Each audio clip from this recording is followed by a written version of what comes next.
যদি মনে হয় লাইফে একটু ভালো আছো, কোনো প্যারা নেই, লাইফে কোনো রকমের ঝামেলা নেই, ঠিক তখনই কাউকে কিছু টাকা ধার দিয়ে দেখবা তোমার রাতের ঘুম নষ্ট করার জন্য, ট্রাস্ট মি, সেই বান্দাই যথেষ্ট। আবার যখন তোমাকে টাকা ফেরত দেওয়া নিয়ে ডাবল টাইমিং শুরু করবে না, তখন দেখবা তুমি নিঃশ্বাস কিভাবে নিতে হয় তাই ভুলে যাচ্ছ। এটা আমাদের সাথে কখন হয় জানো? যখন আমাদের সুখে থাকতে ভূতে কিলায়, ঠিক তখনই দেখবা কি অনেকের ভেতরে না শয়তানি খোঁচা দিয়ে ওঠে। তখন মনে হয় যাই গিয়ে একটু জনসেবা করে আসি। এটা কেমন অভ্যাস জানো? নিজের ভালো নিজেরই সহ্য না হলো, ঠিক এমনটা খাল কাটার পরও যখন কুমির না আসে তখন নিজেই কুমির ভর্তি খালে গিয়ে ঝাঁপ দেওয়া। টুকুতেও যাদের মন ভরে না, তখন এদের মধ্যে কি হয় জানো? এদের মধ্যে মনুষ্যত্ব জেগে ওঠে যে না, এবার যেভাবেই হোক আমাকে একটা জনসেবা করতেই হবে, একটা বাঁশ খেতেই হবে। তখন এরা কি করে? অন্য কারো ঝামেলার মাঝখানে সমাধান দিতে যায়। সমাধান দিতে গিয়ে দেখা যায় কি এরা নিজেরাই বিপাকে পড়ে। তখন দেখা যায় কি ওদের ভাগের দুটো বাঁশও নিজেকে খেতে হয়।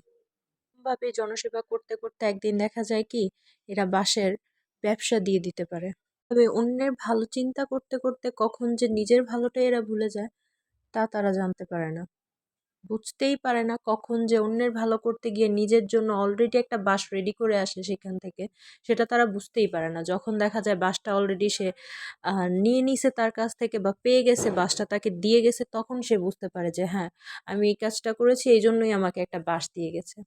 কিন্তু কি হচ্ছে, এদের তাও শিক্ষা হয় না। অনেকে বলে না ন্যাড়া, অনেকেই কি অনেকের ক্ষেত্রেই হয় কি ন্যাড়া বেলতলায় নাকি একবারই যায়, কিন্তু এরা না, এরা বেলতলায় একবারই যায় না, এরা বেলতলাতেই থাকে। এরা অন্যের সমস্যার সমাধান দিতে গিয়ে সবসময় নিজেরাই সমস্যায় গিয়ে পড়ে। কে বলে না নিজের পায়ে নিজেই কুড়াল মারে, তা না, এদের ক্ষেত্রে সেটা না। এরা কুড়ালের নিচে পা দিয়েই রাখে, কুড়াল পড়তে হলে আমার পায়ের উপরেই পড়বে, অন্য কোথাও পড়া চলবে না। ভুল থেকেই নাকি মানুষের শিক্ষা হয়, কিন্তু এদের শিক্ষা জীবনের কখনোই হবে না। শিক্ষা নিতে নিতে এক টাইমে ভুলেই যায় যে হ্যাঁ, এই কাজটার জন্য এই শিক্ষা পেয়েছিল বা এই কাজটা তার ভুল ছিল। কিন্তু তারপরও এদের লজ্জা শরম বা কোনোটাই হয় না। এরা আবারও যখন দেখে অন্য কেউ আরেকটা নতুন ঝামেলায় পড়ছে, তখন আবার গিয়ে আগ বাড়িয়ে নিজেই নাকটা গলাতে যায়। তার বলতেও হয় না, এই নিজ থেকে গিয়ে নাক গলায় তাদের ব্যাপার। এদের শিক্ষা কখনো হয়নি আর হবেও না। এবং এই রকম ক্যাটাগরির লোকদের মধ্যে শুধু অন্যেরাই আছে তা না, আমিও আছি এরকম ক্যাটাগরির লোকদের মধ্যে। যাই হোক, সো আপনাদের সাথে কথা বলতে বলতে আমি আমার বেস লুকটা কমপ্লিট করে ফেলেছি।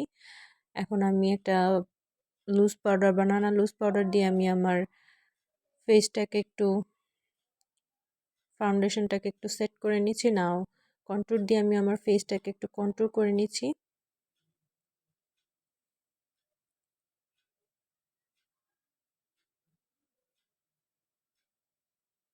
নাও আমি আমার ফেসে একটু ব্লাশন ইউজ করব। ব্লাশন আমার খুব বেশি লাগাতে ভালো লাগে না, তারপর আমি, আর ব্লাশনের কালারও আমি সেভাবে চুজ করতে পারি না। দ্যাটস ওয়াই আমি 3-4টা কালার একসাথে মিক্স করে দেন আমার ফেসে অ্যাপ্লাই করি। নাও আমি আমার ফাইনাল লুকটা কমপ্লিট করে বলেছি। তো সবাই বলবেন আমার ফাইনাল লুকটা কেমন হয়েছে। আজকে ফার্স্ট আমি আমার চোখে ডাবল উইংড আইলাইনার ইউজ করলাম। এর আগে কখনো আমি এরকম লুক ট্রাই করিনি, আজকেই ফার্স্ট।